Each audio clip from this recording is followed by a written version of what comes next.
Tasty Show is brought to you by Coffee with Battleborn, right? Battleborn. I don't want to do headphones today. I don't know. It feels like it's been a week. It feels like it's been a year. But it's only the 17th of January, and yeah, but we're having fun, and we've got Lonnie with her mug, and she's from Spark Project Collective. Spark Project Collective is also doing the Masquerade Charity Ball on the 25th. If you don't have tickets, they only have a few left. We have less than 100 left. Just a few left. Yep. And so you got to get your tickets now to come out. And it's a masquerade ball. So, come dressed as Phantom of the Opera or, you know what? I challenge Tucson to show up as Phantom of the Opera because that'd just be funny. Yeah, but everybody, right? We've got our tickets. Do you have yours? Yes, do you have yours? And we have Kelly from Dirty Cactus Soaps and Gift. Now you're on. You weren't on before. Why don't you swing your mic over just a little bit so you're closer to it? There we go. Okay, I just have to Beautiful. sit back. And yeah. It's harder to drink. Dirty Cactus Soaps and Gifts. You got your mug. What do you think of the coffee? It's smooth. Smooth. Mm-hmm. Do I have any coffee? I was like, I don't physically have this one yet. It's always smooth though, so I trusted it. First, and then I'm gonna get some. Maybe if we. Yes, you're fine. Yeah, perfect. Okay, I'm gonna disintegrate my mound of sugar first. Dissolve.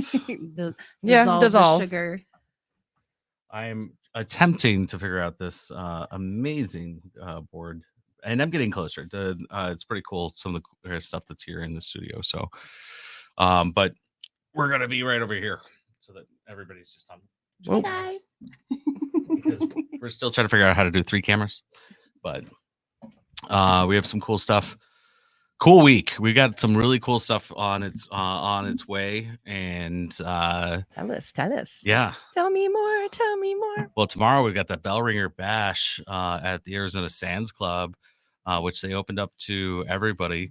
It's only $50 plus, and which means that your tip and your surcharge is covered, or it is in addition to. But last year it was an open bar. I don't know if for it's $50. Yeah, wow. I don't know if it's an open bar. Well, that's how they get rid of their old alcohol for the year. I mean, fair. Like, we all have our methods, right? Like, it's just coming to the expiration just a little bit. Create a new drink. I don't know that alcohol really expires, especially not good whiskeys or bourbons or tequilas. Yeah. I drink some. I actually had some bourbon. Brandy. It was brandy, wasn't it? The Bell. It was, yeah. So it's like this Liberty Bell, and it was a limited release, and it was a friend that had passed away. So and his wife gave all of his alcohol to his friends to celebrate with him. Yeah, we'll celebrate with him forevermore. And, however long that bottle lasts, he's still with you. Yeah, still there. And it was from the 70s, literally. Ooh, wow. And it was like. I'm sure that it was okay when it was first made and bottled, but it was good. Like, really? It was. See, I always wonder about that because I know with wine, old wine, sometimes can be amazing, but then it can turn. There's a line in the sand where it turns, and you never know whether you just spend like $1,500 on like a bottle of wine, and then all of a sudden it's vinegar. Well, it depends on how it was sealed, where it was sealed, if the wine was built to be in the bottle for a long time. Yeah. Red wines last a lot longer, about 7 years. Yeah. In the bottle, 5 to 7 years sometimes. But if you find a bottle that's like 30, 40 years, you might as well put it on salad because it's going to be pretty much depends, vinegar. Yeah. I mean, I had a bottle of wine a long time ago that white wines, it's less than 3 years in the bottle. Yeah, white wine's a horse of a different color completely, but and it turns a different color too. Yeah. Yeah. So me and my best friend, we used to be a part of like a wine club when we went up to Napa Valley. And man, oh man, we found a couple really great like vintners that we we loved, like we were like, oh my gosh, these are amazing, right?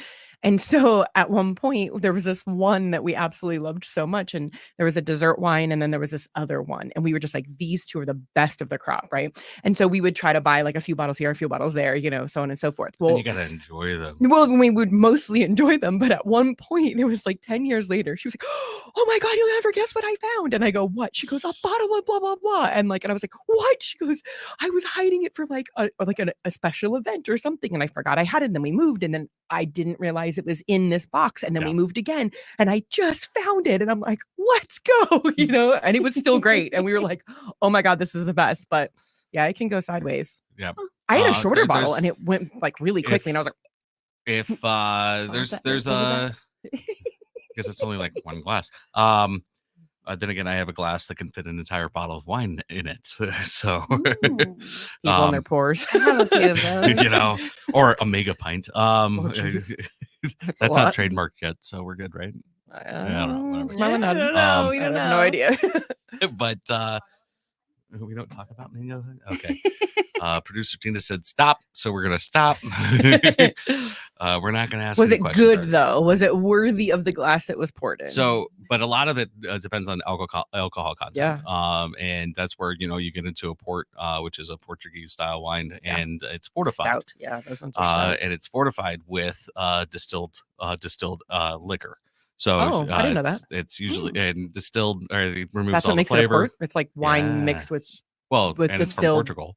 Well, yeah, that. But like, I didn't know that that's what made it. I just thought it was Yeah. like, like Chianti is supposed to be like, one with more body and things like that. I just thought port was like kind of like the port style wines brandy are or version of like whiskey. fortified like usually with a grain alcohol, which good to know. is essentially even though it's distilled and stuff, it's essentially a vodka or just a When a silver. glass of But they wine and a taste glass of nice. vodka have babies. Yes, They it's taste delicious, good. and it's 30 years old. The 30-year-old wow. ports are incredible, and you're usually a little bit compared to like a really really expensive bottle of wine.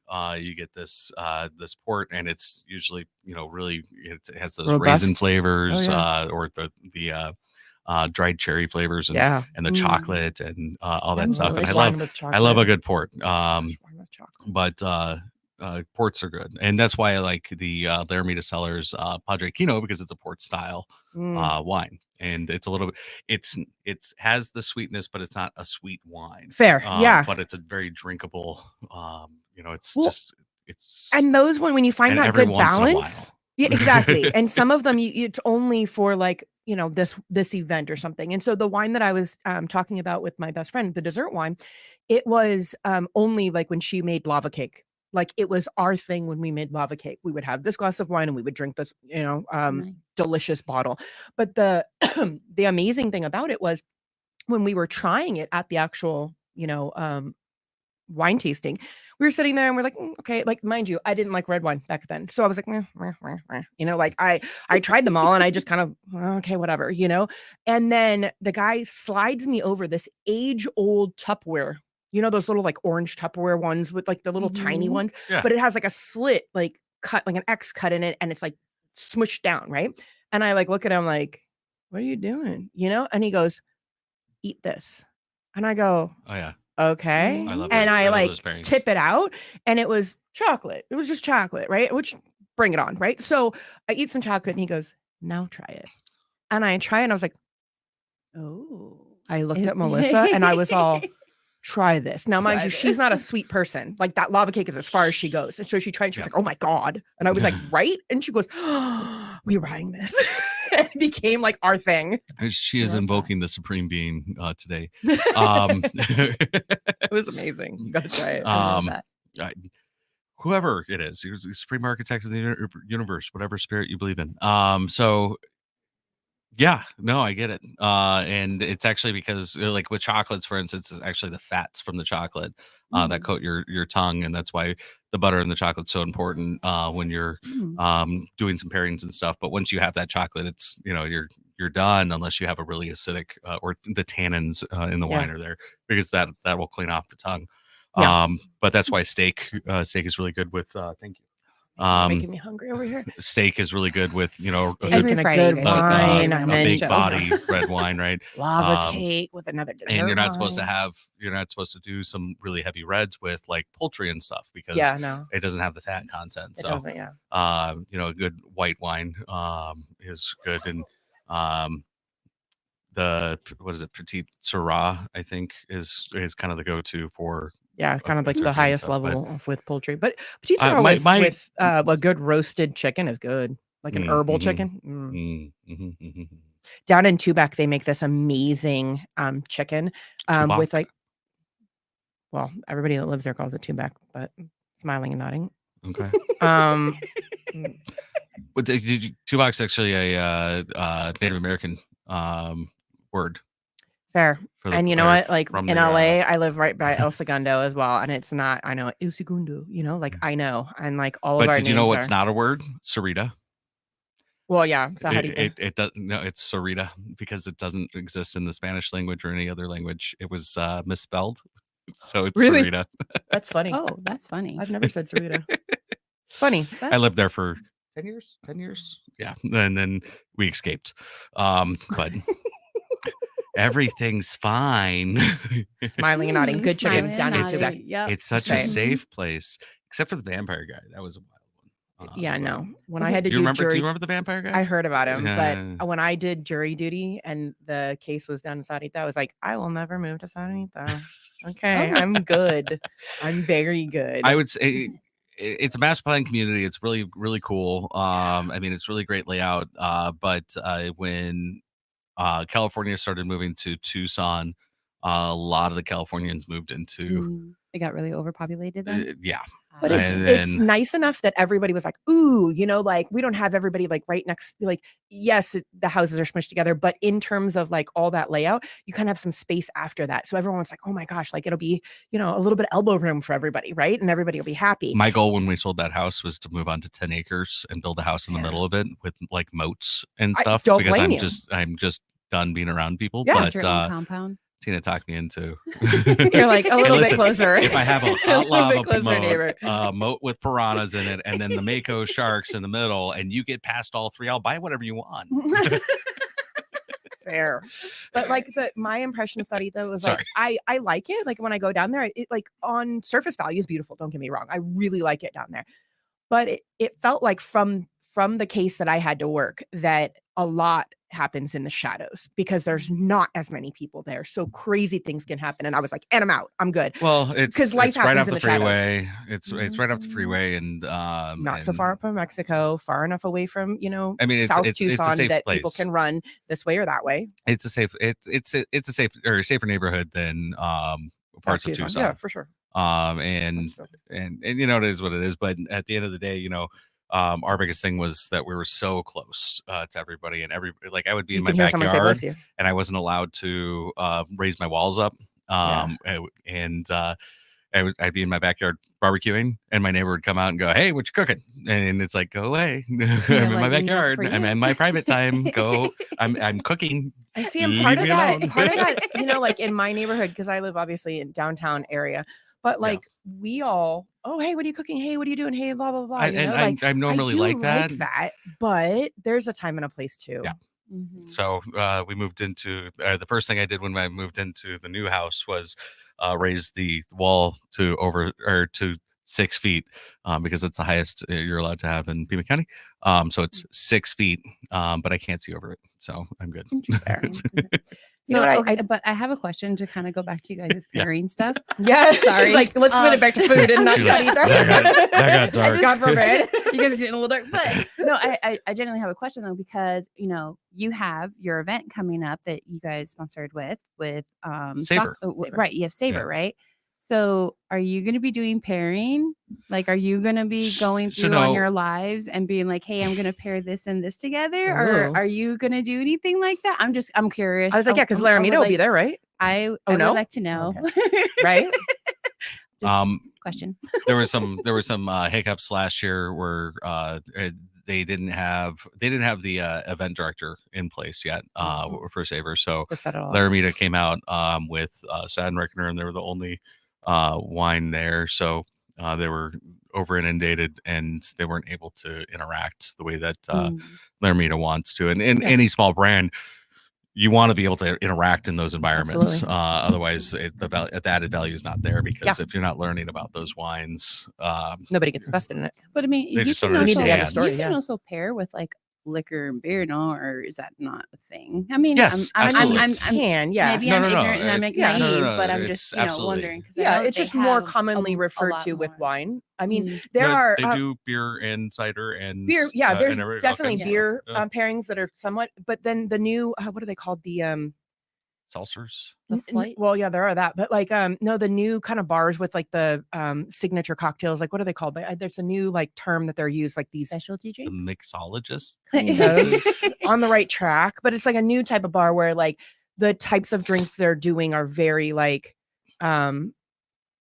they're very signature, and they create them with a very specific like science on it, like how much they do with it. Yeah, but like a certain flavor that they're trying to go for, and then like these are the ones that they serve. Like it's not necessarily as much of an open bar as it is high. Like we have a menu of the XYZ, obviously not just XYZ, but like, A through Z. And these are the drinks you can order from us, because they've cultivated all of these, like a chef would cultivate like the dishes. And so you go there with the intent of, you're going to order off of this menu, not, hey, I'm going to order my mojito, you're going to order one of these. And the way that it was presented to me, like through different like exposures, was that they're very cultivated for certain things. So when they talk about them, they say like, oh, and this pairs really well with this type of thing, because they're trying to get more people to like kind of like add these certain things. So I think that they're probably like partnering with some flavored liqueurs or, distilled, things or something like that. But I think it's kind of interesting, because a lot of people don't use necessarily like the herbal infusions and the different things, but these places are doing that and kind of bringing it back. Yeah. Oh, absolutely. No, the mixologists are amazing. It's pretty cool, some of the stuff that they do. In fact, they're always dressed really cool too. The Sill has some really cool stuff, and they have a couple of cool events coming up. And hopefully we're going to get involved with those a little bit more. But he one of the bartenders came on the show, and they do this, question and answer on what kind of a drink would you want, and it was the most interesting drink that I was ever handed. But what did you eat with it in order to bring it alive? I was going to say, what did you? Because alone it I might didn't not need to, because he incorporated the gorgonzola into the drink, so it had cheese in there, and it wasn't. It was rough. Oh, that okay. Sounds, yeah. I'm just like cheese in a drink. And I love the guy. And he made it up to me because, I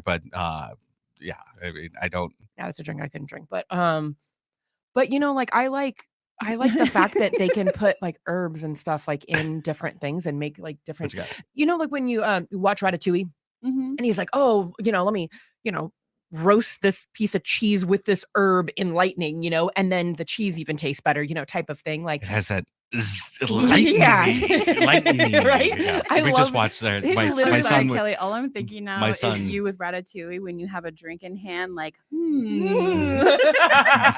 10-year-old son was like, I helped make pasta, and he was like, yes, I need to watch Ratatouille now, and so we watched Ratatouille because when he's learning how to control him with the hair, he's trying to make the pasta, and that's kind of what he looked like, trying to put the pasta and it's everywhere, and he's like, but I got the one and I'm good. Yes, right? You're amazing. There's your bite. I love you, son. But it's so fascinating to me how like different flavors, like I worked at Olive Garden for like a stint, one quick little jaunt there, and they teach you all about the wine pairings and what certain things, like in a very basic level, right? But so that you can make those suggestions, like that's why they have the wine on the table. That's why they say, okay, I'd like to do this. Almost everybody says no to you, don't get me wrong, right? But their intent behind that came from something really, good, because I didn't know about it. I always heard about it, and it always fascinated me because, food fascinates me. But I remember they were like, no, this is part of the training you have to do. And again, like I said, I didn't like wine back then. So I was like, bleh. And I don't like most food. So like, it was really hard for me. So they made us try these different things. And so he goes, okay, he's like, I want you to take a bite of this. And he goes, now take this. Cause I had tried all these wines and I didn't like any of them because I like I said, didn't like any wine. And he goes, okay, but take a bite of that now. And I go, okay, happily. I was hungry, right? And he goes, now try that one again. And I go, okay. And I took a bite, or I took a drink, and I go, it's different. Like, what just happened in my mouth? Because it tastes completely different. Like, it made my spaghetti taste better. And in my mouth, I was like, what the heck? And you see those wine people doing that. And you're like, all right, but like, what are you really but doing? it literally made your whole mouth taste better. And then you want to take another drink. A distilled liquor sampling, it would blow your mind. I'm telling you, like the way that it's fascinating. Like, all right, you have to do it this way, and then you aerate it to pull it over the tongue. But you do the same thing with coffee because with you go into some or do a coffee roasting and stuff and build it out, and they have all the little different coffee types, and you're trying to do the blend and you're sniffing it, and then they have the golden spoon to aerate it over your tongue. And I mean, it's really involved, but flavor is why it's the joy in life. If without it's not just a cup of coffee, it's Battleborn coffee, and it has those flavors and those intentions behind it, and they built out those flavors specifically to try or to get you the Costa Rica flavor. And they can be found at www.battleborn.coffee. But it's amazing what they can do, though, because these people, that actually learn how to do like the ratatouille stuff, and like to pull this flavor. I remember they're called chefs.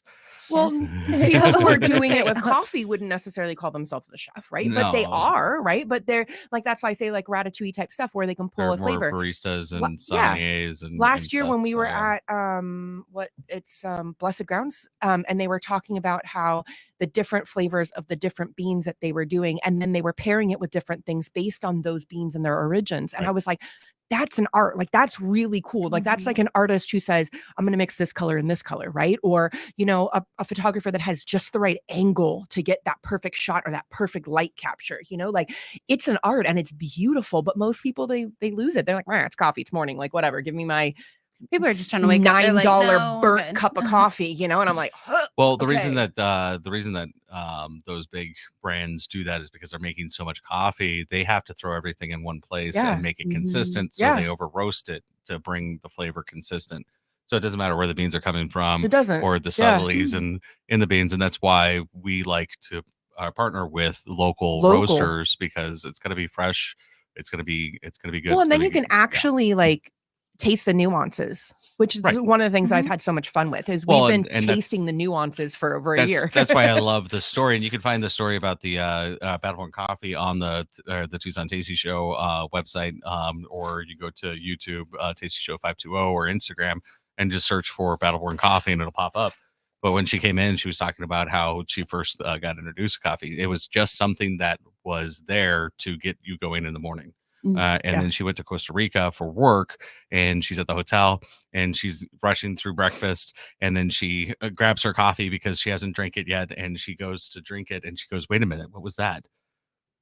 And then all of a sudden she's like, I don't care if I'm late. I'm tasting it and enjoying it. And there's like all of this different stuff. And that's what, slowing down and enjoying the food, and you probably, well, both of you can attest to, in the military, in basic training, you had to eat very fast. Yes. And you didn't enjoy the food. And a lot of people that come out of the military gain a lot of weight because it's just something, it's fuel for the activity, body. Yeah.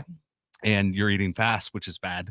And instead of slowing down and enjoying the 3-hour meal or 4-hour meal that, should be, what's happening, savored, savored, and the different courses and stuff. So, food, not all food's food. So no, me dipping a completely unripe green apple into a pile of sugar in the morning from boot camp is not food. I would not classify that as food, but it got me through. Yeah. It was terrible. I'm not going to talk about my basic with that.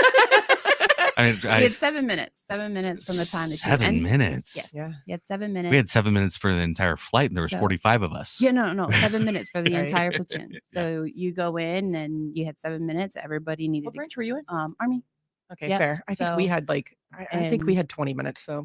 Yeah, We're no, we're 20 minutes spoiled, was for apparently. like the whole company. Air We had Force- like 7 minutes per platoon. We had about 66 people in each one, and we had to go like from the time like September. like from the time it starts, you enter the door to get into the DFAC. You go down that child line. Yep. They drop whatever it is on your plate, and then you sit down. By the time you sit down, you got about like 3 minutes left. Shove it in They your act mouth, like and you have go. a choice, but you go yes or no, and you Mhm. move down, and you Yeah. say no, Yes, and they yes, still put it no, on no, there, no, yeah. and you move to the next one. And then No, you have to eat. Yeah. no, yeah. Yeah, well, the only But- ones that got to say no were like the ones who had like actual like diet like Oh, yeah. restrictions, like like kosher diet or something like that. Oh. But then they would get something like from the freezer, and then Mm. they would just like give them that. So it wasn't Good wasn't luck a great, defrosting it that wasn't baby. exactly a good Lick the popsicle. yeah, it wasn't Yeah. exactly a great trade off.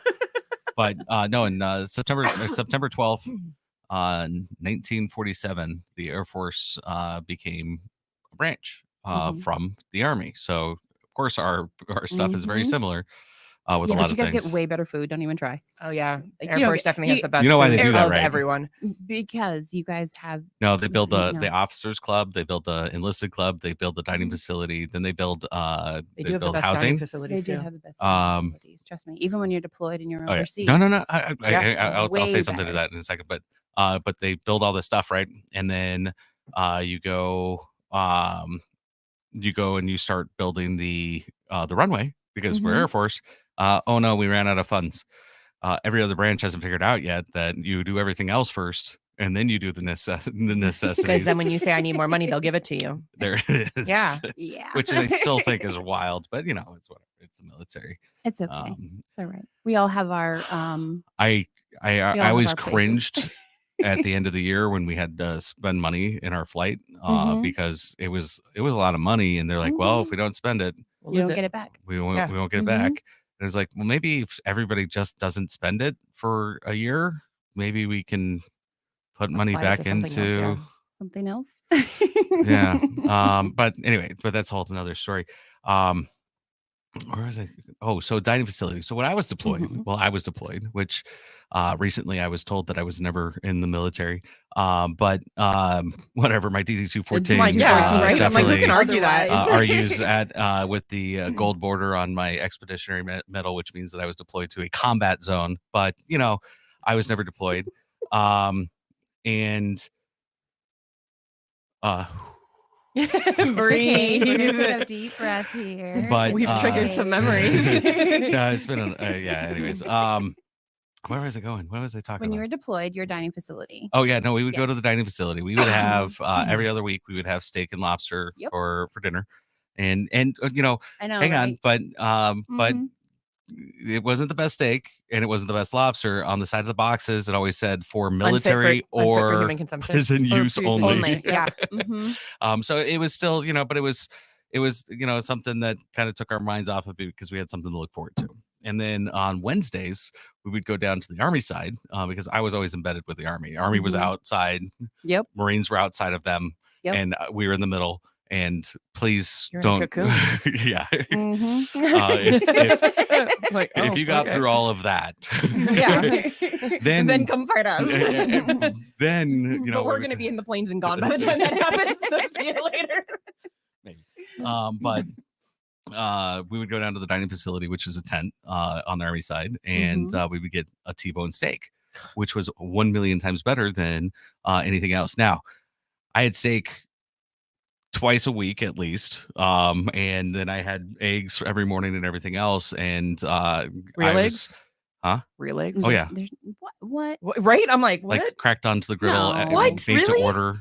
Like, When hey, you were can I Yeah, we deployed? didn't can have I get that. basted medium, please? And I definitely don't want the runny whites. Come on. They were 100% What's wrong with powdered you on So I'm people? ours. not hating you right now, but I'm hating you right now. Right? You're like, But just it's feel okay. it. To Like, be you know how fair, I've been though- bringing up those triggers? I'm getting a trigger right now. It's okay.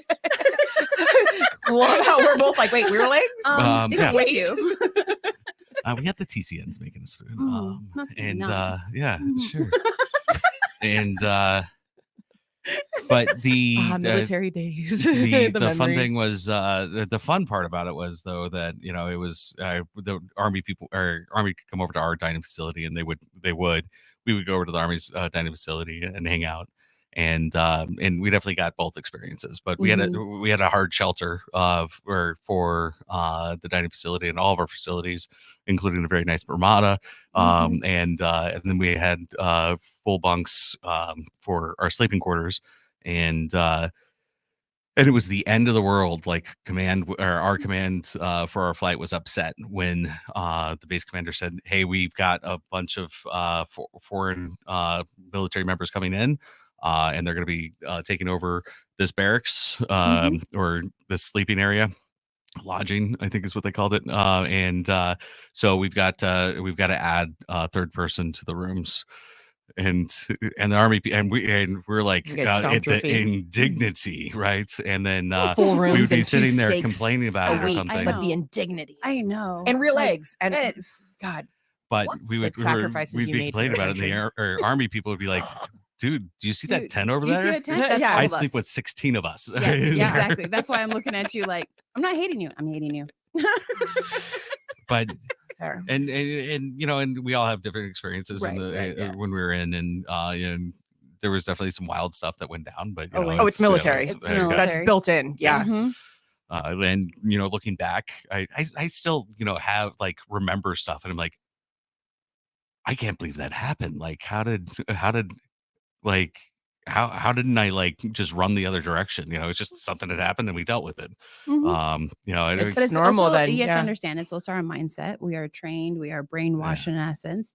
This is what you're doing. This is the job that we have signed up for. This nothing else matters. Right. Nothing else Focus. matters. You stay Ignore focused. You go through, go to what the mission is at hand, and that's what's important. Right. Well, and you kind of expect not to be comfortable. Right. And so anything that does make you comfortable is a gift. I was going to say, if you're comfortable, you usually know something's about to really hit the fan, and it's not okay. You know what I mean? Like it really does keep a lot of veterans in that fight or flight response always, all the time. And then, that's why a lot of us, like when we get out and things can get comfortable, we're like, I'm not what's about to happen. Yeah. Right? Because then people say, "Oh, you shouldn't be waiting for the other shoe to drop." You're like, but shouldn't I? But shouldn't I? But shouldn't I? So, because it's funny that it goes up and down. It's funny that you bring up about the dining facilities. So, our dining facility, I was in Ramadi. It's a Tucson tasting show. We gotta talk about why I love food. Now, I weighed the least I've weighed since out of basic training. While I was deployed, and I was eating like a horse. I mean, it was wild. Now I eat like a quarter of what I ate, and I'm gaining weight. But that's a whole another 40 problem. But life. But here you have to be a part of a program. So you have dining to wait 6 months facility. to get into. So the dining facility, like when we were in Ramadi, our dining facility got hit. So there was a time where we had to sandbag and get if you wanted chow, you needed to get that. But I worked a lot on the time at the ECP, right, at the entry control point. I worked a lot of time with our QRF, quick reaction force, for like when things go down, right. So a lot of the time, our chow, we would get hot chow. I think it was like once. The goal was to have it once a day. Most of the time, you'd get it like once a week. You know what I mean? So we expectation versus reality, right? Expectation versus reality. But you'd get the MREs, right? And you want to talk about getting creative. Oh yeah, getting creative with the MRE, because there's only so much that tobacco sauce can do, right? And Tabasco. Tabasco. I was like, tobacco sauce. No, that's a whole different story. Those were sea rations, and you shouldn't have been eating the cigarettes that were in them. Right? I was like, whoa. There's only so much, right?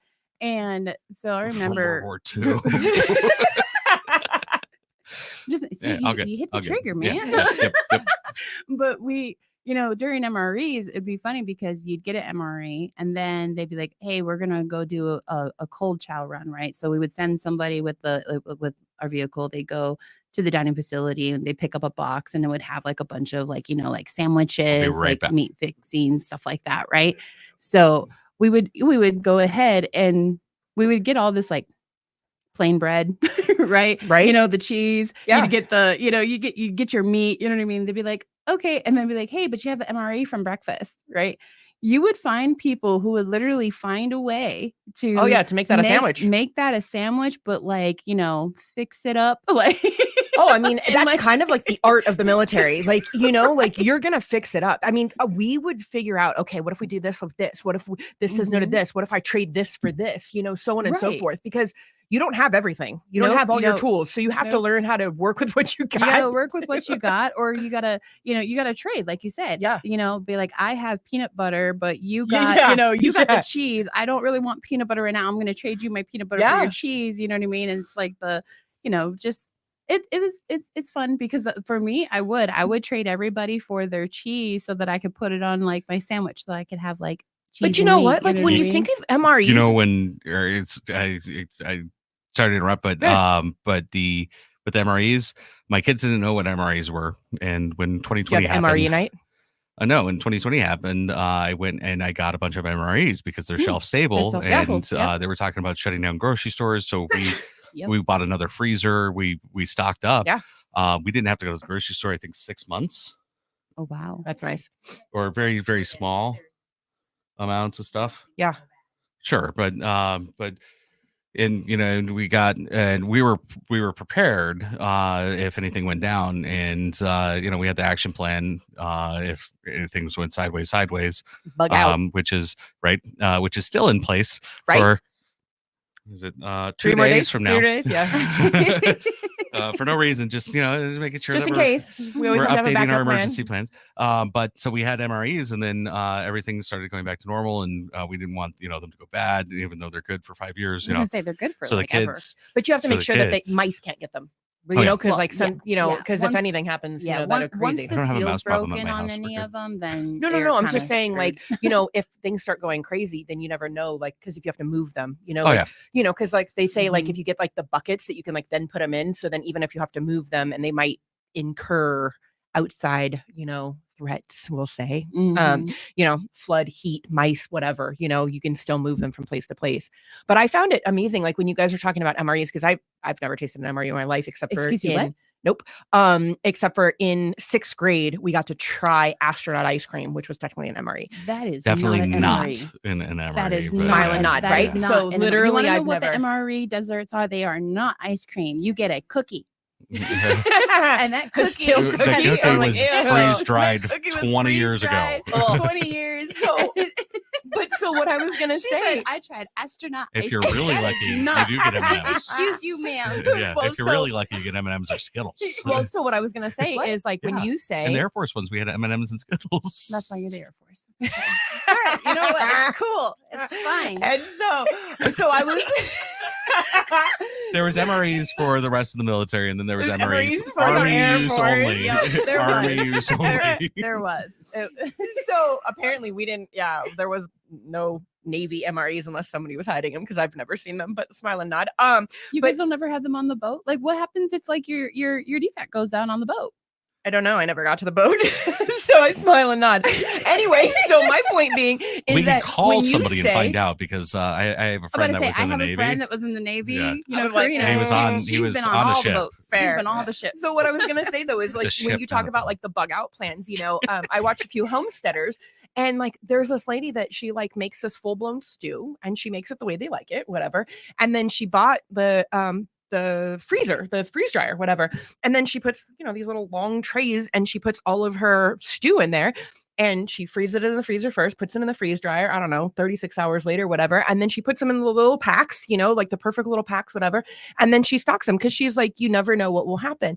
But they do all their veggies and their other things. And I'm like, that made me think, like I was watching them, I was like, doesn't that bring like a whole new understanding to MREs? Like you can make them taste as good as you want. Like all you have to do is add the hot water. Like, was it intentional that it just tasted terrible? No. It never tasted terrible. There was good ones. You never got MRE. I would like to know. No, the Air Force ones. It was the Skittles. It was the Skittles. Excuse you, sir. All right, we're gonna Google right now, because I gotta get the list of MREs. Like I will say, list of MREs year that you were in, mind you, because I'm sure the sunflowers they don't change. Yes, they do. They do change. They do change. But There's a lot different in the military nowadays. There was one, I forget what it was. All I know is that it had some type of meat. It was a mystery meat. Mystery meat. I was gonna say it was beef, just low quality. No, I don't think so. It could have been camel. We don't know. You don't know. But muskrat. It was like the tortellini one. That was the one I would be like. The tortellini one was really good. The tortellini one. That was good. And then I would. But I'm sure it had cheese in it. Yeah. Well, no, I would trade for other people's cheese so that, and you can't get the nacho cheese. You got to get the other cheese that they have. And there's a lot of nacho cheese. Right. And so you got to find the one person in the platoon's got the regular right cheese, and then you put it in a tortellini, and then you heat it up, and it's decent, but it's like that's all you got. That is the best meal. That's like that's as close to home cooking that you're gonna get. Fair. So, but like my chefs, when because I was in support, right? My chefs, like whenever we went out, and we had like MREs and stuff, they'd be like, hey, you guys, if you have MRE, for like the spaghetti, or if you have this, like, don't mix this sauce with this. Instead, mix it with this one. How cool would it be? Former military members. Oh. You guys have what we call MRE recipe. Yeah, your MRE recipe. What is Ricky recipes? We would call them Ricky recipes.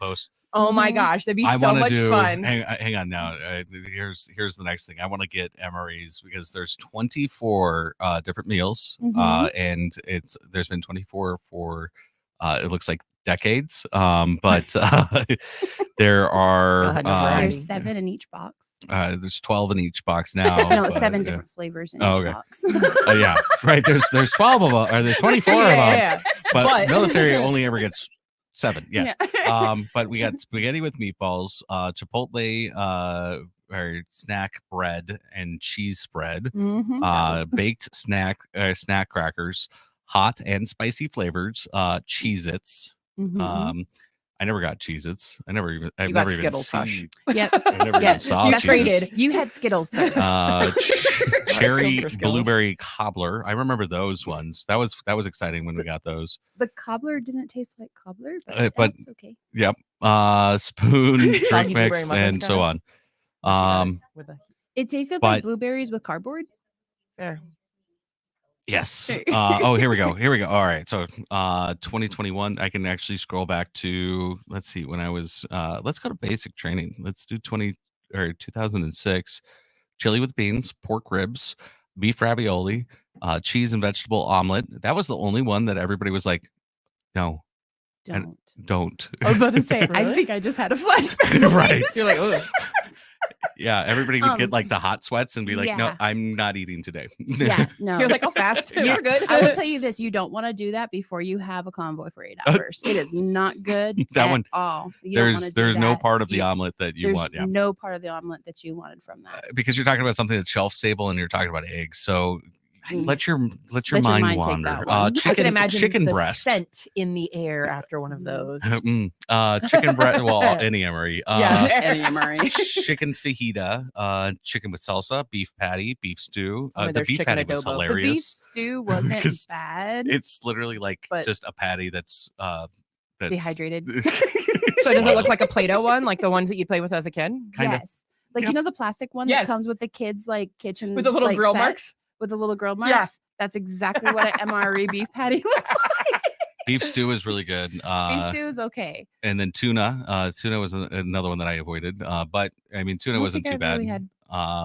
Because it's like the tuna packs that you get from the store now, pretty much. And then spicy penne pasta. That's one I really liked. I could have done that one.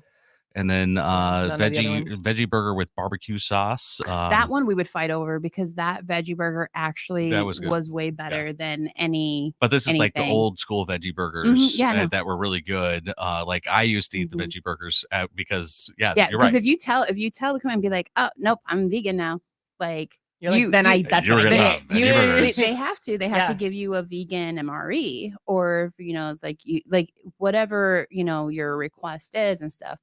You just better keep that facade up anytime you're around the unit, because the moment they get caught, they'd be all like, nope. Yeah. Cheese tortellini, that was a good one. Vegetable manicotti, beef enchilada. Well, because it's easier to say. but it's also a lot of carbs because when you're exerting that lots of amount of carbs. energy. You need carbs. Beef enchilada, chicken with noodles, sloppy Joe. I did not like the chicken and noodles. The noodles were always tasted like worms. They were slimy. I haven't eaten too many worms in my life, but I had an older to brother. compare them to. I had an older brother. I get to compare those. So wild. Just throw 'em in the Sloppy water, you'll be Joe, fine. Cajun rice and sausage. That one was good. I did like the sloppy Joe. No, Cajun rice and and sausage. Beef roast with vegetables. Spaghetti with meat sauce. It was just meat sauce. Chili and macaroni. That one was another one that was good. That I would avoid that one. Jambalaya. That was one that I avoided because it had. I did not like the jambalaya. It had shrimp in it.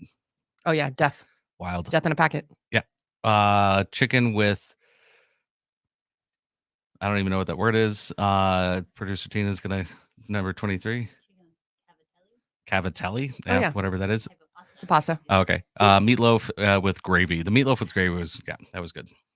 Yeah, but again, you would get the meatloaf and then you put the cheese. Well, no, what I would actually do is I would take gravy. the meatloaf, and whoever got a spaghetti, I would actually use that sauce with the meatloaf.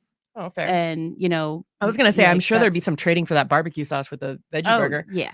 Because you could take that and put that on any chicken or do whatever. Because you have to think of it as like a basic menu, because you don't have to necessarily, if it comes in pieces, you're like, okay, I don't want this, but I want this. Like, so they definitely have diversified since I was in, or we were in, because now there's lemon pepper tuna, there's beef goulash, pepperoni pizza slice.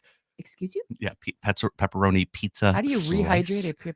No, it's just literally you open it up, you warm it, and then you open it. And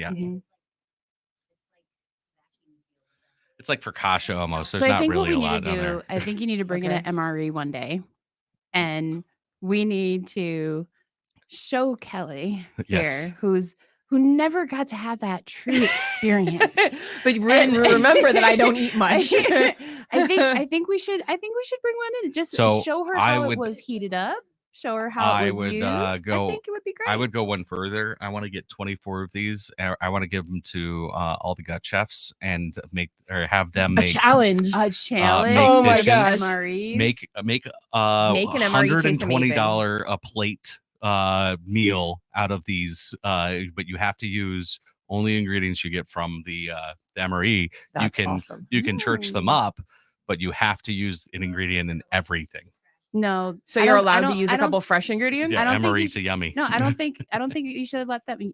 They got to make it just with that. That way, those views that we have that are still in, will be able to say, hey, you know what? I saw this on the Tucson Tasty Show, and I can make that. And then they can tag. And then they can tag you. Oh, Tasty MREs. Tasty MREs. Yeah. Challenge. I think. I think the challenge should be that.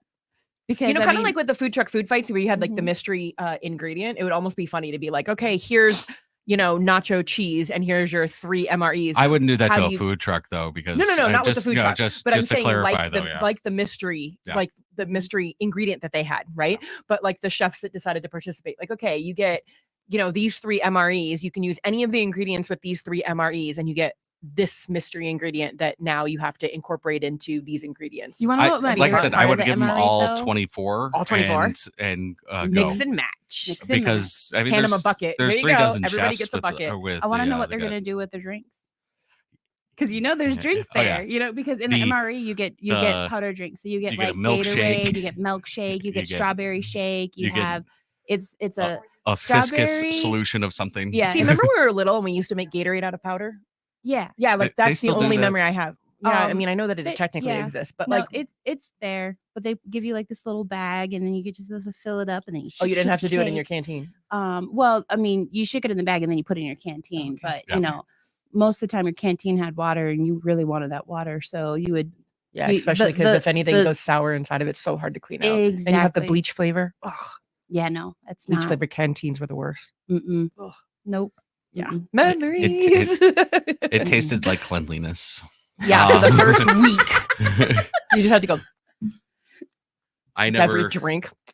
I always made just sure drink more so it can wash out. I don't know. I got OCD with when I had to do the canteens for Warrior Week, and I would go and wash it out with hot water in the bathroom every night, make sure that it was nice and clean. And we had to have canteens the whole time. We had to drink 10 of them a day.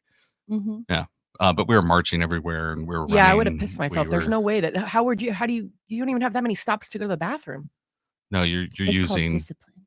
You're future prostate cancer. I mean, geez, like bladder infection, right? I'm like, you don't have to go to the bathroom. That's what I'm trying to say. You sweat it out. Yeah, fair. Okay, sweat it out. Fair. I didn't think about that. Yeah, and it's true. I was in San Antonio during. It was wild because we got the super humid heat. We got tornado. We got the coldest days they'd seen in like years, and we're like. And we're all in the Vietnam style BDUs. So the jacket, it was like a piece of paper, and they're like, stay warm. I'm like, how did anybody ever stay warm? No, I was in Chicago like in July and August. So we had literally heat index days where we weren't even allowed to technically march. We could walk. It was 25 we weren't even degrees. allowed to march because it was literally like 104 degrees. And we had heat cat days, but that was just, situational awareness. Mission still goes on. You just got to do it at a slower pace. So they have like the whole, like, okay, you're at, a heat cat 5. So you're going to be, it's 98 degrees outside and it's 100% humidity, and you're okay. You can roll up your sleeves and we had red flag days. You can roll up your sleeves, but your work, you have a work where you can work only X amount of time, and then you have like a 10-minute break, and then but during that break you're really just doing other work. It's just not the labor intensive work. Oh, see, ours wasn't. We had to have the breaks. I love how we had the airman's manual and we had to memorize the airman's manual. Yep. So anytime soldier's manual, that's what they call it. Every time you're sitting or you have downtime, you're reading it, you're sleeping with your eyes open. And then they're like, on page so and so, what's the answer to this question? And you go, I hope I can pull this out of my the ability to sleep with your eyes open, standing and walking. People do not believe me. I'm like, no. I learned absolutely learned how to march sleeping. And then the person behind me would just grab me like this, and I would stop, and then they would kick the back of my foot, and I would open as soon as one of the artistes would walk by, and we were good. I learned. I was like, I need extra sleep. Like, holy monkey. Like, there is not, because you inevitably have a watch in the middle of the night. And if you were the one with the middle, then you got an hour and a half sleep watch and an hour and a half of sleep. Mm-hmm. Ooh, I can't do much of that. So I learned how to sleep march. People are like, no, you didn't. I'm like, you weren't in the military. You don't get it. Like, everybody in the military understands it is a skill that is learned. Not marketed or not advertised, but it is absolutely a skill learned. Well, thank you for joining us today on Coffee with the Tucson Tasty Show. Join us military every week. Edition. Hey, we got to talk about it sometimes. But the Tucson Tasty Show, our Coffee with the Tucson Tasty Show are brought to you by Battleborn Coffee. Go to www.battleborn.coffee and check it out. You can also very soon get your new edition of the mugs. Mm-hmm. Next week we'll have those rolling out. So you want to get those, and I believe we're going to be able to price them at $19. And every time you join us for Coffee with the Tasty Show, you get a free cup of coffee. And pays for itself. It pays for itself. Mm-hmm. And we got a lot of really cool stuff coming out. So we'll see you soon. Items. The membership. Go to thetastyshow.com and check out membership page. Join the membership. We've got we're lining up some really amazing restaurants, and we're officially launching the 25th of January, but you want to get it on it quick because we're going to only have so many available, and then we're going to cap it. And then once we cap it, we'll open up the VIP, but it'll be twice as much. So it's only $10 a month, and you get access to secret menu items at your favorite restaurants. For every 10 secret menu items that you purchase from the restaurants, you get a $25 gift card. Now we pull it out of a hat, so it's random. So you never know what you're going to get, but all the restaurants that are partnered with us are going to give us gift cards to be able to do that. And then so it all goes right back out to the community and gets you out to new places. So you can try different new menu items, but secret menu items, but check it out and stay tasty Tucson.